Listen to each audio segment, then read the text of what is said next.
My name is Lee McIntyre. I was born in Portland, Oregon, but I live now in Newton, Massachusetts. I'm a philosopher of science, and I've gotten very interested in the question of science denial as a practical matter.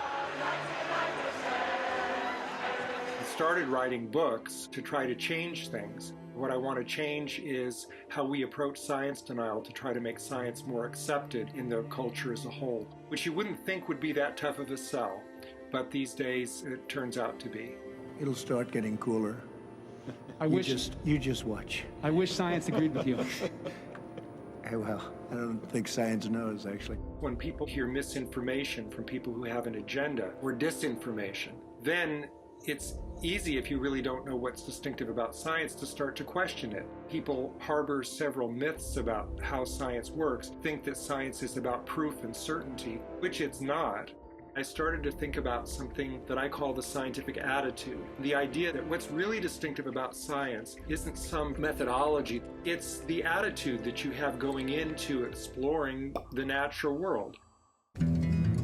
I was interested in going out on the road to talk to people about their beliefs. I went out to talk to coal miners about climate change.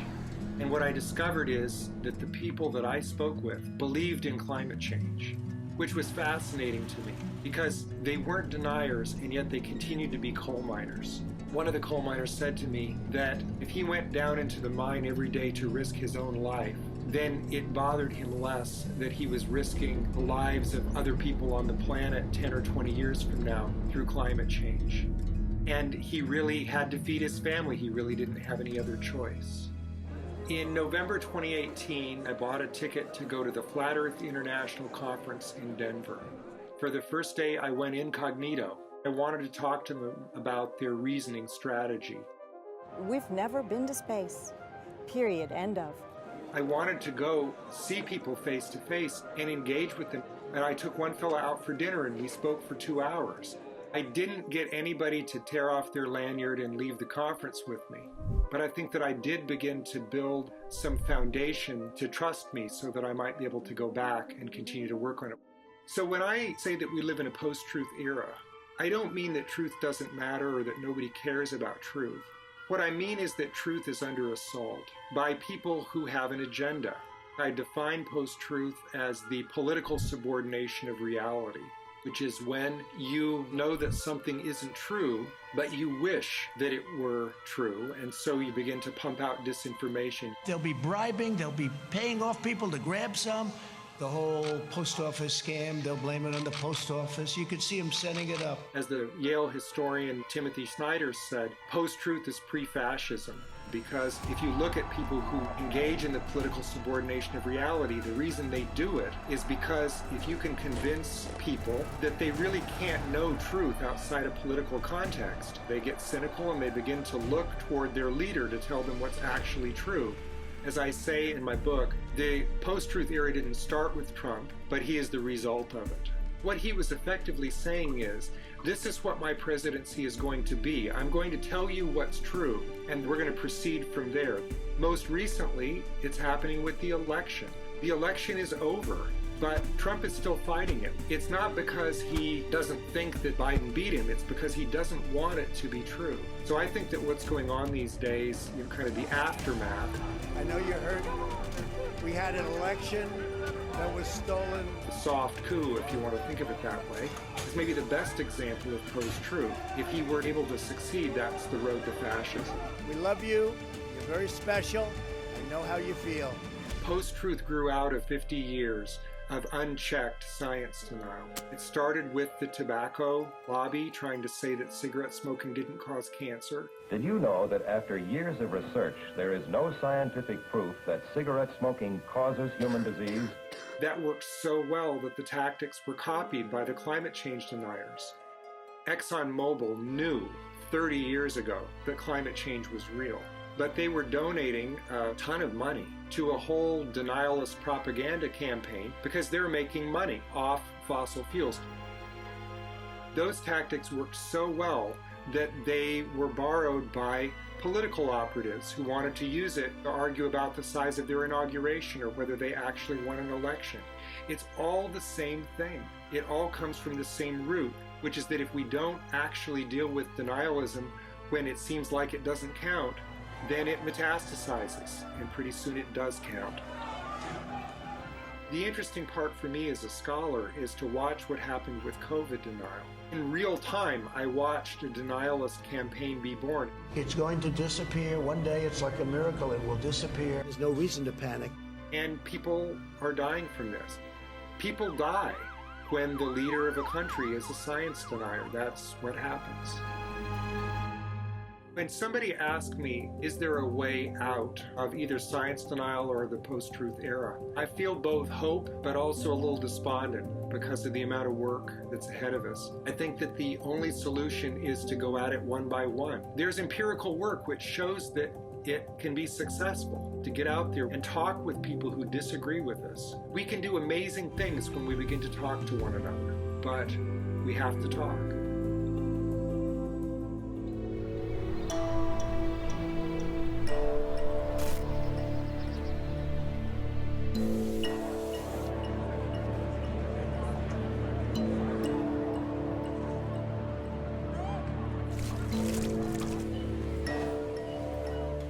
I'm Zhang. I'm a Chinese-born British sociologist.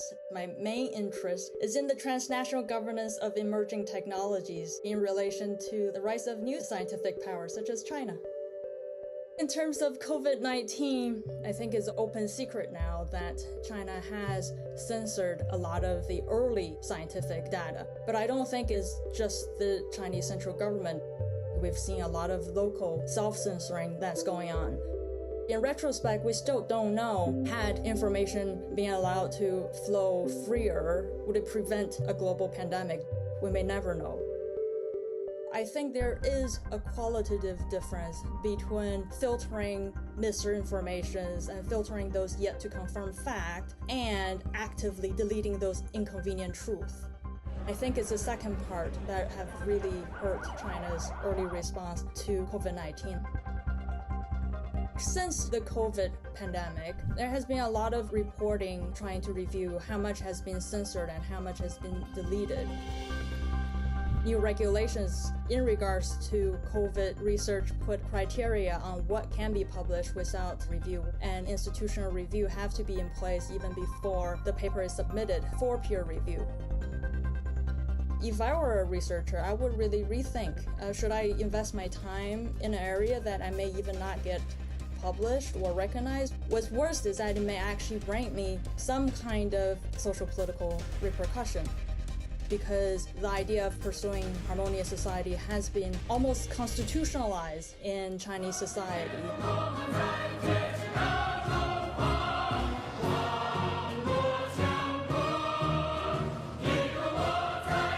And people would take it for granted that certain questions should not be asked and certain problems should not be investigated. And this actually inevitably leads to a lost realm of knowledge that also leads to lost realm of options.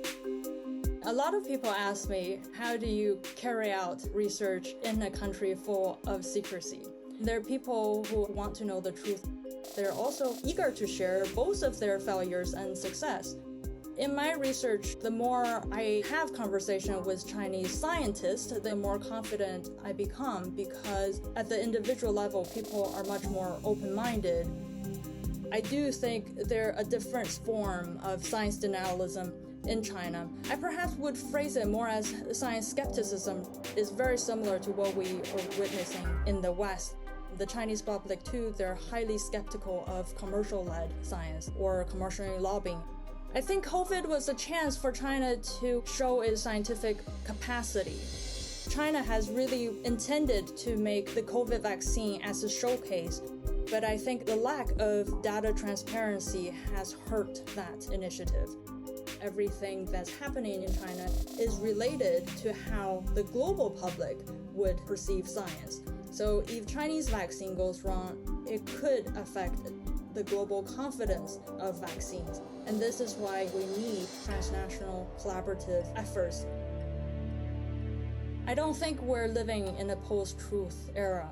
I think a lot of people describe the time as post-truth because a particular type of truth that we're used to, the type of truth that's held by liberal academics, we're post an era where that specific perspective on how we know about the world plays a hegemonic role. We're at the end of a 300-year run of a liberal vision of the world. Instead, what is required is a continuous presence through which collegiality as well as influence are established across borders. And research practice are subject to evaluation and re-evaluation corresponding to evolving global and domestic context. Of course, the world is still not flat. Has there ever been cases where scientific transparency gone wrong? It really depends on who you ask. If you ask scientists, it would be half-half because there were cases where honest mistakes has been made, but it forced them to reflect on their work in a way that has never thought before. And if you ask the public, it's ambivalent because the public actually do not want to know bad news. But also, it's only through the exposure of errors and the ability for the society to overcome those errors, is only through that can a society truly embrace what Lee said as the scientific attitude. When you were talking about deleting truth or censorship in China, that's almost the flip side of the way that science denial happens in the United States through disinformation campaigns. It's not to cover up what's true, not to censor it, but to flood it with disinformation. So, I mean, there are two ways to hide something. One is to remove it. The other is to leave it where it is and to surround it with distraction. When we talk about science denialism, the focus is on what has been denied. But I think what's been less talked about is for whom it was denied. And who are you trying to blind? You put your finger right on it. It's who does it affect? One of the main battles that we have to fight is not just getting people to understand the facts, but getting them to care. Because if it doesn't affect them in as personal a way, maybe they don't care as much. Actually, I think indifference is even worse than denial. Yeah, it's almost more corrosive. How do you get somebody to care about something that they don't care about? We're number one for climate change denial, and we're the number 2 polluter in the United States, and China's the number 1 polluter for greenhouse gases in the world. And what I discovered from this survey data is that they're not climate deniers. Why isn't China a climate denying country? So there are two things. Knowing something does not mean that you necessarily will act on it. And two, it does not necessarily take denial to not do something. And COVID, in a very, very sad sense, it may have helped parts of Western world to empathize with developing worlds. In 2020 is the first time in many decades that Britain really needs to think about a third world question. That is, you want to save economy or do you want to save lives? You presented China as a nation that doesn't engage in science denial to itself. And yet, some of the great disinformation campaigns that come to Americans are fomented by the Russian and Chinese government. It's interesting to me the difference between disinformation projected outward, almost as a form of conflict between nations, and disinformation projected inward on your own citizens, right? Don't get me wrong, China does launch information wars on its own citizens. It was used to be called propaganda, but of course now we have much more updated version to that. I'm really interested in a cross-country comparison, the same type of disinformation campaign. People consume it quite differently across different cultures. If we can spot what can stop or minimize its effect, then perhaps we'll find new solutions.